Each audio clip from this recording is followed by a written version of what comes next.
한 주간 여러분 잘 지내셨죠? 이제 아침 저녁은 좀 많이 춥더라고요. 그래서 어쨌든 환절기인데 감기 여러분 꼭 조심하시고, 그리고 늘 영육간에 강건한 그런 복된 삶을 꼭 살아갈 수 있도록 하나님의 은혜가 여러분에게 꼭 있기를 주님의 이름으로 축복합니다. 오늘 우리가 사명이라고 하는 이런 이 제목을 가지고 말씀을 한번 나누려고 생각합니다. 모세 오경 가운데 그죠? 창세기, 출애굽기, 레위기, 민수기, 신명기 이 5권을 모세 오경이라고 하는데 그 5권 가운데 마지막에 있는 성경이 신명기입니다. 이 신명기는 명칭이 그죠? 신명기 이렇거든요. 그래서 이 명칭으로 인해서 참 오해가 많은 성경이다.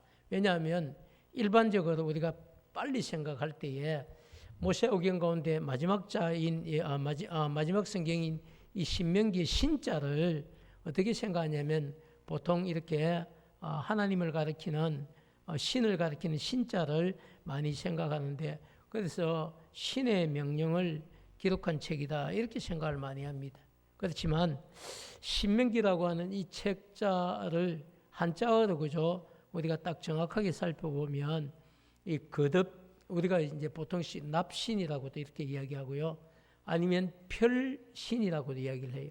그리고 거듭신이라고도. 이 글자가 뜻이 뭐 있는 것 같지만 다 중복된 이야기예요. 근데 여기서는 거듭한다, 중복된다 이런 거듭신자를 사용하고 있고, 명자는 목순명이라고도 하고 명령할 명자로도 쓰이는데요. 이게 명자 그리고 기록할 기자를 써서 신명기는 명령을 거듭해서 기록한 것이다 이런 뜻이 있어요. 즉 하나님의 명령을 다시 기록한 책이다. 이게 여러분 신명기 제목입니다. 그래서 신명기를 어떻게 표현하냐면 율법을 복사한 것이다 이렇게도 이야기를 해요. 어떤 율법입니까? 출애굽기에 있던 율법을 복사해서 신명기에 가져왔다 이렇게도 표현을 해요. 또 아니면 출애굽기에 있는 율법이 제1의 율법이면 신명기에 있는 율법은 제2의 율법이다 이렇게도 많이 표현을 합니다. 자, 그래서 여러분 그렇다면 신명기의 기록 목적이 있어야 되겠죠. 이 신명기의 기록 목적을 보면 빨리 이해가 됩니다. 신명기의 기록 목적은 출애굽 1세대입니까? 2세대입니까? 출애굽 2세대의 신앙교육을 위한 것이었습니다. 출애굽기에도 똑같은 하나님의 율법이 많이 나오거든요. 시내산에서 언약을 맺고 그리고 하나님의 백성이 된 이 출애굽 1세대에게 너희들은 앞으로 어떻게 살아야 된다는 것을 가르쳐 주신 게 출애굽기에 있는 하나님의 명령입니다. 율법이죠. 그런데 그 누구에게 준 겁니까? 출애굽 1세대에게 주신 것이죠. 그리고 이 출애굽 2세대에게 주신 신앙교육의 교육서는 뭐냐? 바로 신명기다. 그래서 출애굽 1세대가 처음 주신 것이면 출애굽 2세대에는 다시 주신 것이다.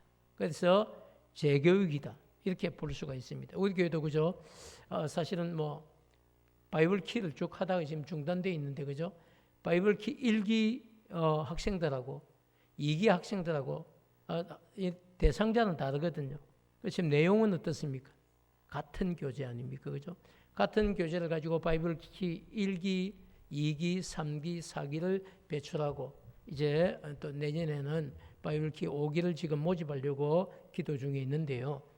그 계속해서 똑같은 교재지만 그렇게 공부를 시키는 이유가 이것이 성경 66권에 정말 핵심적인 내용을 담고 있기 때문에 성경을 정말 배우기를 원하시는 분이나 또 성경을 읽어도 아무리 읽어도 잘 이해가 안 된다 이런 분들은 어디에 참석하면 된다?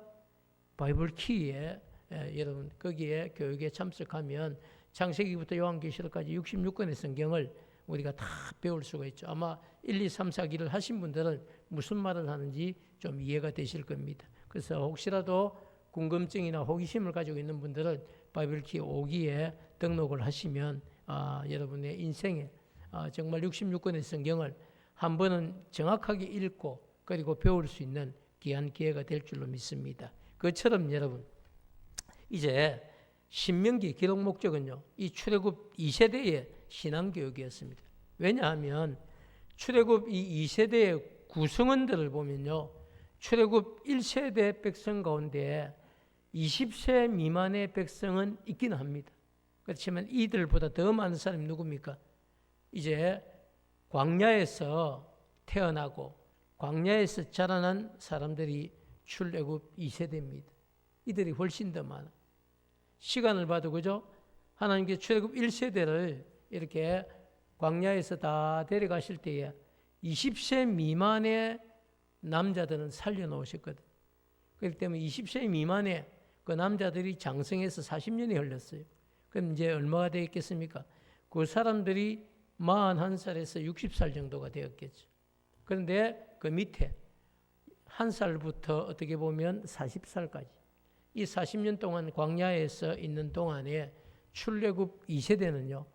제대로 된 신앙교육을 받지 못하고 먹고 살아가는 것만 한 거죠. 날마다 내리는 만나를 먹고 또 때로는 메추라기를 먹으면서 생명을 유지하고 그렇게 살았다는 이야기입니다. 자, 그렇기 때문에 여러분 정말 하나님의 입장에서는 볼 때는요. 이들은 시내산에서 하나님과 언약을 맺은 일도 없고 그리고 하나님께서 홍해를 가르고 이 바다를 건너면서 하나님이 어떤 분인지 그것을 참 하나님의 능력과 영광을 체험했던 사람도 아니었다는 겁니다. 그렇기 때문에 하나님의 관점에서 출애굽 2세대를 바라보셨을 때는요.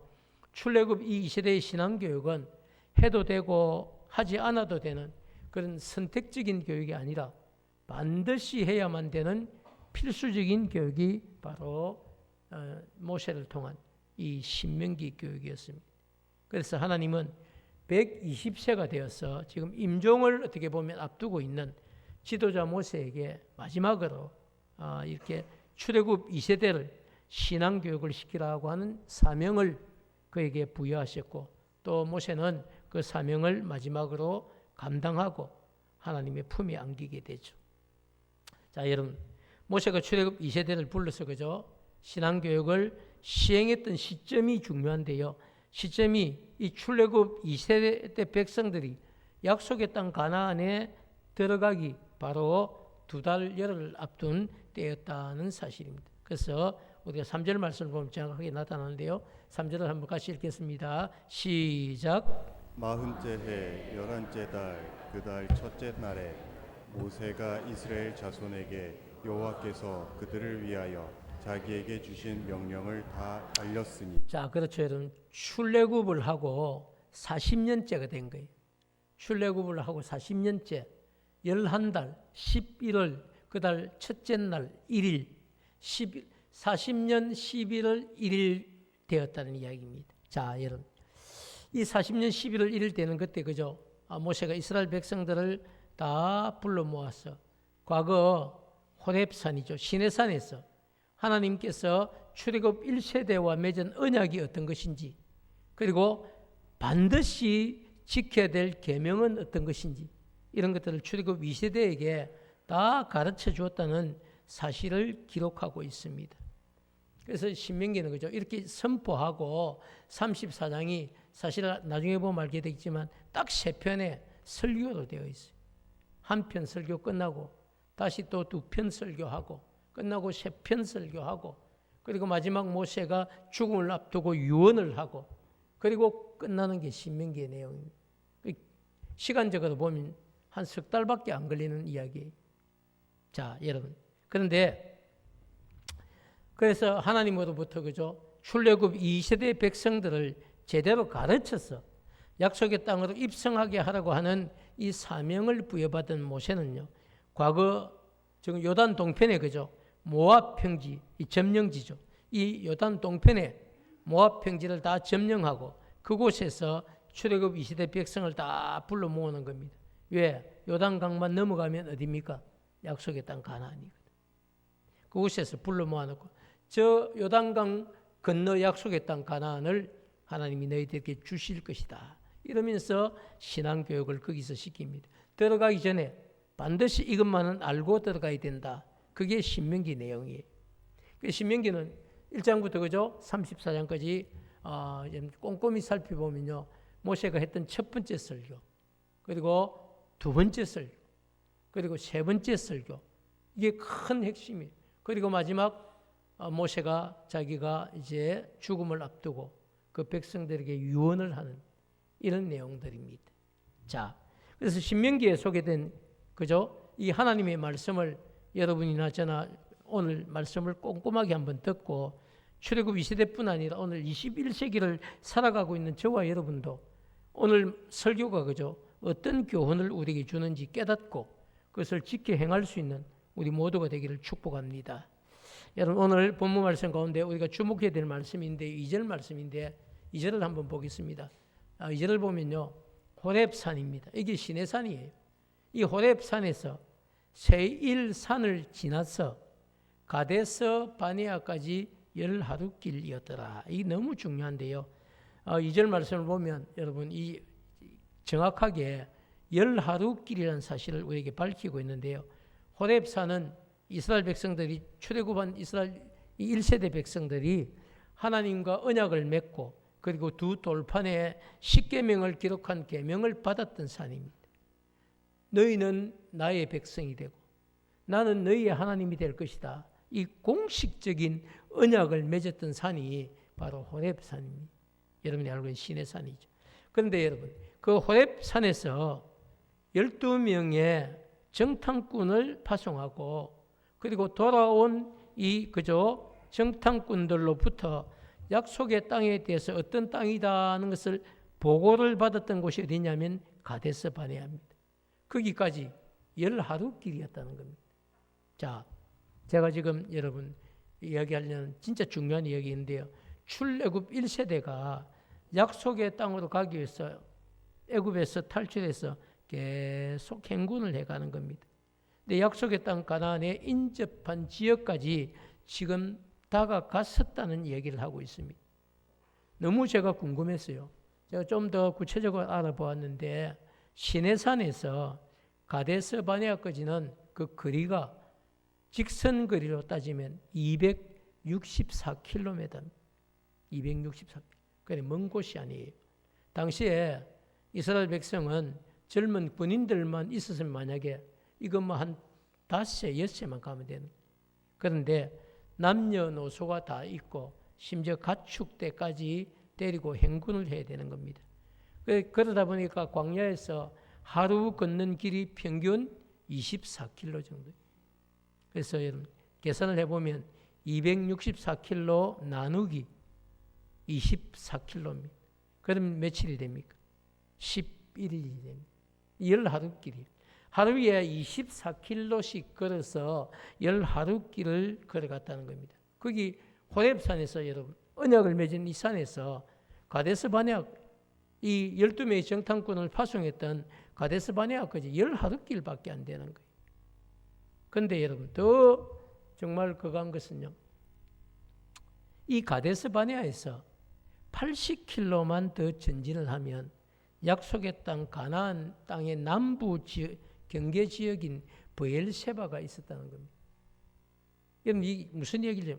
4일만 하나님의 약속을 믿고 순종해서 4일만 더 갔으면 약속의 땅으로 들어가는 겁니다. 정말 여러분 안타깝지 않습니까? 좀 다시 정리해서 말씀을 드리면요.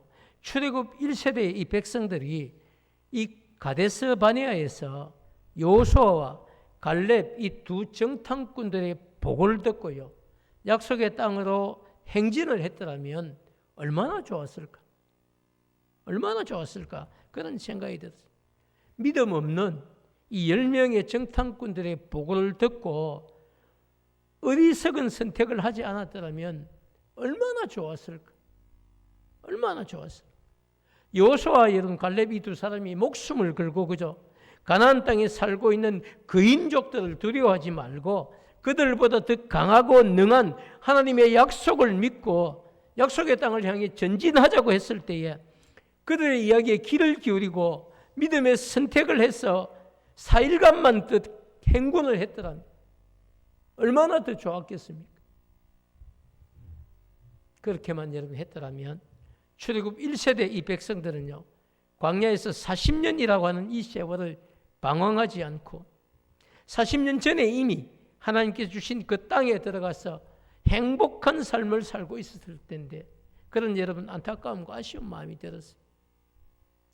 왜 여러분 성경을 기록해 놓았을까요?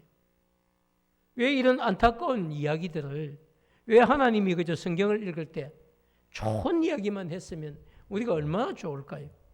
근데 믿음의 조상들, 하나님의 역사를 보았던 사람들, 출애굽 1세대는 10가지의 이적을 본 사람들 아닙니까?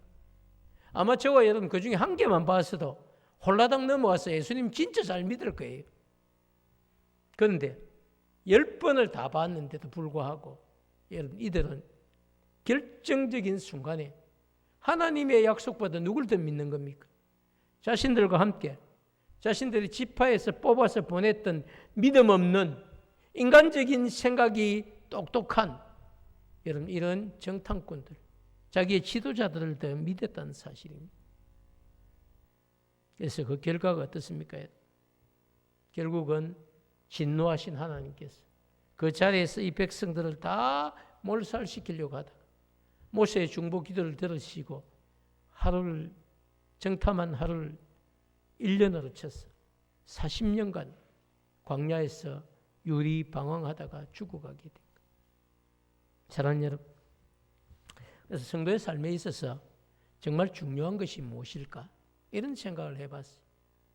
말씀을 준비하는 결론 부분에 가서 제게 그런 생각이 성도의 삶에 있어서 가장 그럼 중요한 게 뭘까?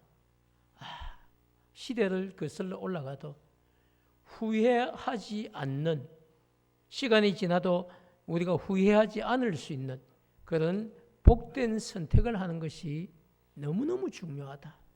이런 생각을 말씀을 준비하면서 제가 깨닫게 되었습니다. 어떻게 하면 여러분 우리가 후회하지 않는 이런 삶을 선택할 수 있을까요? 제가 정확하게 결론을 말씀드리면요. 믿음의 눈으로 우리가 세상을 보고 그리고 믿음의 눈으로 살아계신 우리가 하나님을 볼 수 있어야 한다는 것입니다. 여호수아 갈렙이 여러분 다 동료들 10명을 제쳐놓고 그리고 백성들에게 돌맞을 각오를 하고 그렇게 들어가자고 하나님이 우리와 함께 하시면 그들은 우리의 밥이라고 어떻게 여러분 이런 이야기를 할 수 있습니까? 다른 정탐꾼들은 그들을 보기에 우리는 메뚜기 같다고 이야기를 하는데 어떻게 여러분 여호수아 갈렙은 하나님이 우리와 함께 하시면 그 거인족들도 우리의 밥입니다. 어떻게 이런 고백을 할 수 있습니까? 믿음의 눈으로 약속의 땅을 본 거죠. 그리고 믿음의 눈으로 이 약속하신 것을 우리에게 주실 하나님을 보았다는 사실입니다. 여러분 이게 얼마나 중요한 것입니까? 그렇지만 안타깝게도 이 출애굽 1세대의 대부분의 지도자와 백성들은요. 이 믿음의 눈으로 세상과 환경을 보지 못했고 믿음의 눈으로 그 모든 것을 책임져 주실 하나님을 바라보지 못했어. 시간이 지난 다음에 후회할 수밖에 없는 이 안타까운 선택을 했다는 사실입니다. 여러분 그렇기 때문에 오늘 21세기를 살아가고 있는 우리 역시도 후회하지 않을 삶을 선택하기 위해서는 반드시 우리 역시도 믿음의 눈을 가져야 됩니다. 여러분 믿음의 눈은 믿음의 선택을 하게 합니다. 그리고 시간이 지나도 후회하지 않는 복된 선택을 하게 하는 그 출발점이 어디입니까? 믿음의 눈을 가져야 된다는 사실. 3,500년 전 모세가 살던 그 시대나 오늘 우리가 살아가는 이 21세기나 성경을 보면 여러분 계속해서 동일한 영적 원리를 우리에게 소개하는 겁니다. 아까도 말씀드렸지만 그죠? 왜 좋은 이야기만 성경에 기록을 안 하고 이렇게 가슴 아픈 이야기, 안타까운 이야기, 성경을 읽으면서 이 바보 같은 사람들이 왜 이랬을까? 이런 느낌을 주는 이야기를 왜 성경에 기록을 했을까요? 까딱 잘못하면요. 우리 다음 세대가 우리를 보면서 왜 그때 그런 어리석은 선택을 했어요? 이렇게 살지 않도록. 야, 그때 정말 우리 아버지가, 우리 할아버지가, 우리 할머니가, 우리 어머니가 정말 믿음의 선택을 하셨구나. 복된 선택을 하셨구나. 여러분 그것을 우리에게 깨닫도록 하기 위해서 오늘 신명기는 신앙교육을, 재교육을 시키고 있다는 사실입니다. 그래서 여러분, 교회도 여러분 어떤 의미에서는요, 한 번 교육을 받았다고 끝이 아니고 계속 잊어먹을 만하면 어떻습니까? 교육을 해야 돼. 재교육을 해야 돼. 왜? 그것이 우리를 살리는 교육이기 때문입니다. 그래서 여러분 내년에 바이블 키 5기에 반드시 여러분 많은 분들이 참석을 하시기 바랍니다. 그래서 한번 배웠어도 재수강도 가능합니다. 뿐만 아니라 정말 말씀을 정말 제대로 우리가 알고 설교를 듣고 이해하고 신앙생활을 하고 싶은 분들은 동참하시면 됩니다. 그러면 더 풍성한 교육이 되리라고 믿습니다. 사랑하는 여러분, 이제 정말 그저 사실 출애굽 이 시대를 모아놓고 40년 전에 그저 율법을 재교육시키고 있는 강사죠. 어떻게 보면 모세의 나이가 몇 살입니까? 120살이에요. 하나님은 모세를 그저 천국으로 불러가시기 전까지 마지막까지 하나님은 그를 사용하시는 겁니다. 그에게 사명을 주시고 그 일을 감당하라고 하시고, 모세는 하나님께서 자신에게 주신 사명 앞에서 거부하지 않습니다. 힘을 다해, 최선을 다해, 그리고 기쁜 마음으로 사명을 감당합니다.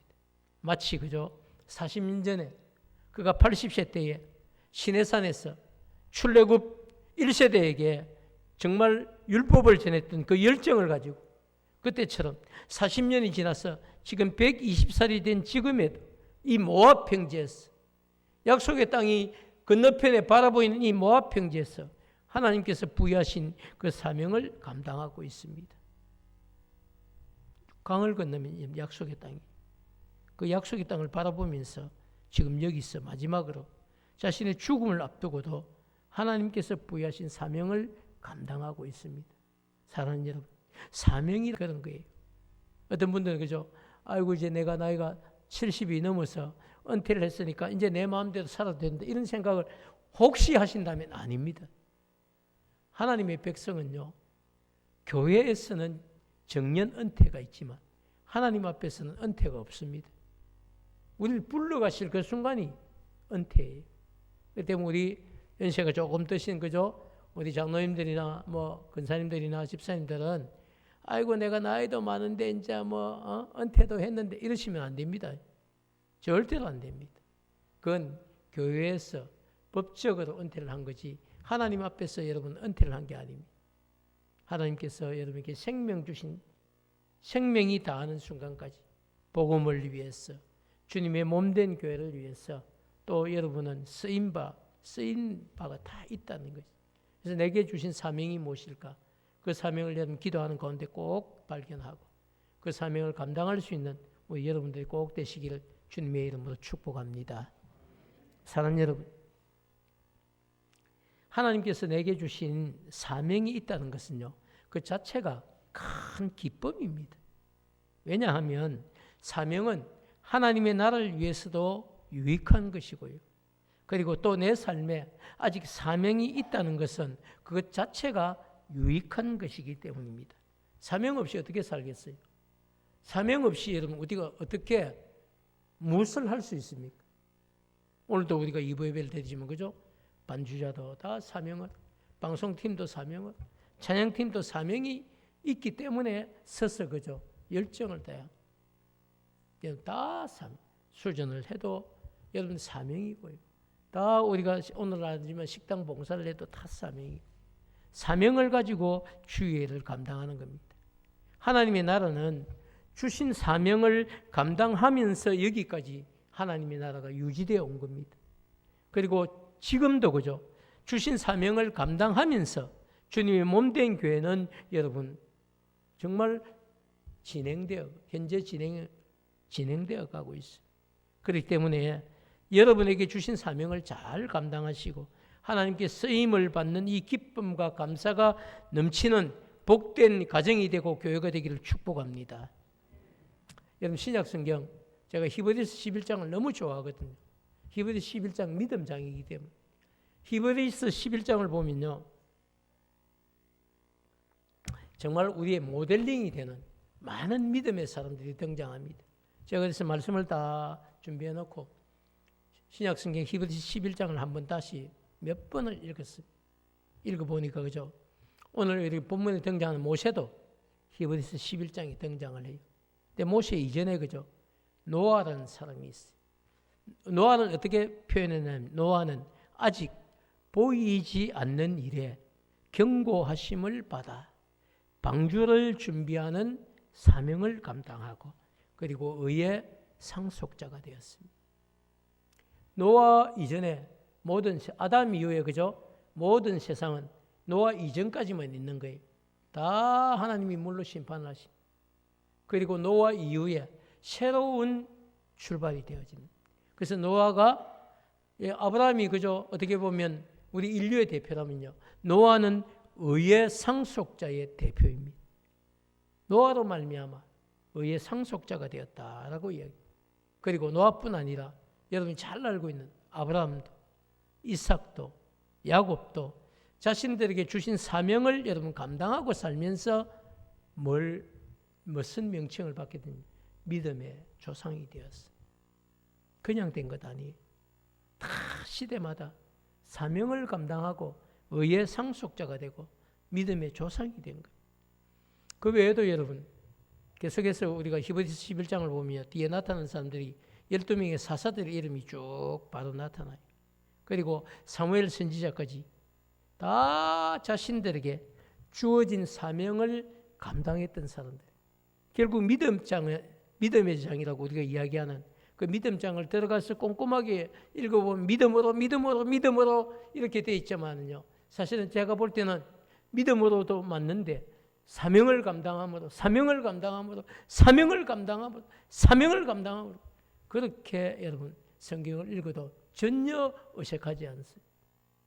믿음으로 말미암아 주신 사명을 감당했던 사람들, 바로 그 사람들이 히브리서 11장에 여러분 사명을 감당한 영웅들로 등장하고 있습니다. 근데 안타깝게도 히브리서 11장에 여러분 등장하지 않는 분이 한 분 있어요. 등장하지 않는 진짜 사명자가 있는데요. 바로 그분이 누굴까요? 십자가에 달리신 우리 주님이십니다. 주님은 공생에 3년 동안 가는 곳마다 천국 복음을 전파하시는 겁니다. 환자들을 고치기도 하고 귀신 들린 자를 쫓아내기도 하고 말씀을 가르치시기도 하고 그래서 천국 복음을 전파하시고 그것만 해도 엄청나게 귀한 사명을 감당했는데 마지막에는 여러분 저와 여러분의 완전한 구원을 이루시기 위해서 죄 없으신 그분이 우리의 모든 죄를 다 짊어지시고 십자가에 못 박혀서 물과 피를 흘리면서 우리의 구원을 완성해 주셨습니다. 저는 주님이 하신 말씀 가운데 가장 가슴을 팍 파고드는 한 단어가 있는데요. 십자가 위에서 우리 주님이 7마디의 말씀을 하시는 겁니다. 그 중에 제 마음을 정말 이렇게 파고들었던, 그래서 정말 목양실에서 성경을 읽으면서 통곡할 수밖에 없었던 그 한 단어가 있는데요. 그게 뭐냐면 다 이루었다는 말씀이었어요. 그게 뭡니까? 아버지께서 내게 맡기신 사명을 내가 다 감당했다고 고백한 것입니다. 사랑하는 여러분, 어느새 시간이 흘렀어요. 그죠? 오늘이 2025년 11월의 마지막 주일이 되었어요. 이제 생각해 보니까 12월 한 달밖에 안 남고 4주밖에 안 남은 겁니다. 아니 여러분 어떻게 한 해가 이렇게 빨리 갑니까? 누가 옛날에 그러더라고요. 보따리 풀어놓으면 훅 지나가는 게 시간이라고. 정말 2025년 새 신년 감사 예배 드리고 우리 한번 올해는 잘해봅시다 이랬던 게 엊그제 같은데 어느새 여러분 11달이 다 지나고 이제 12월 한 달 남겨놓은 시간이 되었어요. 그래서 저도 저 자신을 돌아보고 정말 최선을 다했는지 한 해를 한번 돌아보겠습니다. 여러분도 정말 최선을 다했는지 맡겨주신 사역의 사명에 최선을 다했는지 후회함은 없는지 여러분 자신들을 한번 돌아보는 한 주간이 되었으면 좋겠습니다. 그리고 12월 한 달 그죠?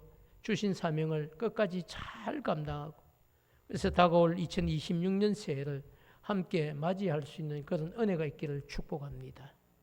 사랑하는 여러분, 우리가 사명이 버거운 것이 아니고 내게 사명이 있다는 것이 감사합니다. 왜냐하면 하나님은 사명을 주시고 사명을 감당할 수 있는 힘과 능력도 우리에게 주시기 때문입니다. 그런 영적 비밀을 꼭 깨닫고 사명 앞에 정말 안 합니다, 못합니다, 이제 그만할래요 이런 것이 아니라 내게 주어진 그 사명을 정말 감사함으로 잘 감당할 수 있는 우리 품은 가족들이 꼭 되시기를 주님의 이름으로 축복합니다.